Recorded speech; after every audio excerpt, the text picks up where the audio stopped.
Well, let's perhaps tell you this story before we allow the MEC to take his leave. The Trade, Industry and Competition Minister Ebrahim Patel says in order to restore trust and knit together the fractured state of the world, the African continent must get a fair deal. Patel is part of Team South Africa that is at the 54th World Economic Forum in Davos, Switzerland. Let's take a listen now to our business editor, Xolani Mbanjwa, who caught up with the minister on the sidelines of the forum. Since the 2020 COVID-19 pandemic, we've seen countries around the world reverting to protectionism when it comes to global trade. Does WEF 2024 seek to deal with this particular question? Well, the theme that is here this year is rebuilding trust, and it stems from that protectionist approach that we saw since 2020. I've got the Minister of Trade, Industry and Competition, Ebrahim Patel, with me. Minister, thank you very much for your time this evening. In my introduction, I'm speaking about protectionism.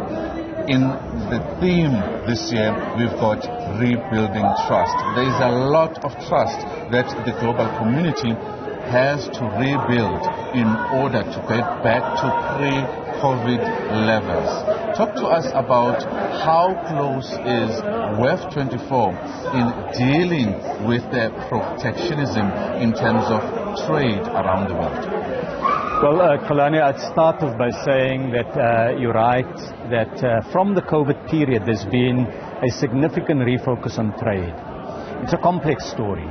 Some countries have resorted to a very narrow protectionism.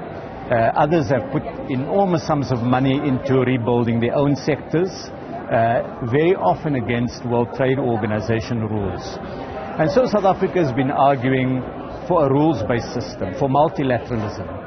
But we've also made the point that the rules as they stand now hasn't favored the African continent. It's not led to development, that we need industrialization and we need a rules-based system that gives Africans that opportunity to produce more. There is no good reason why a continent with 17% of the world's population only generates 3% of the world's GDP and accounts for less than 1% of the world's steel and car output. And so our conversations here has been one about how to place African industrialization at the center of the global agenda. Doing so, we've said we have a responsibility. Our responsibility is through fostering greater trade among African countries.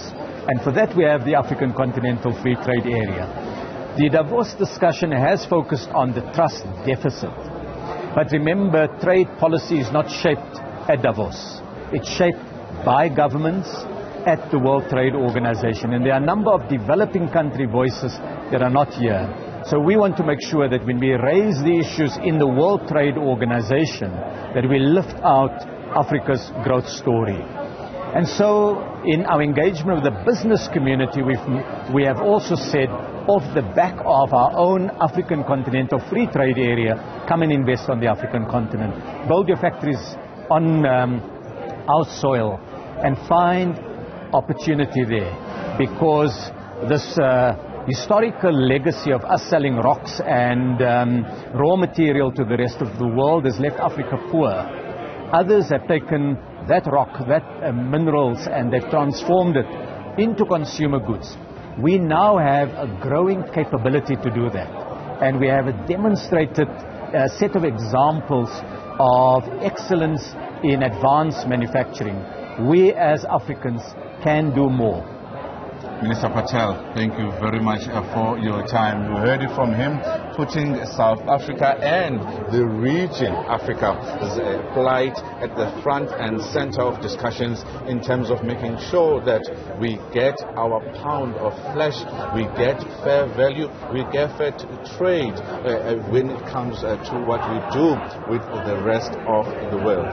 For Newzroom Afrika on Channel 405, I'm Xolani Mbanjwa at the WEF World Economic Forum in Davos.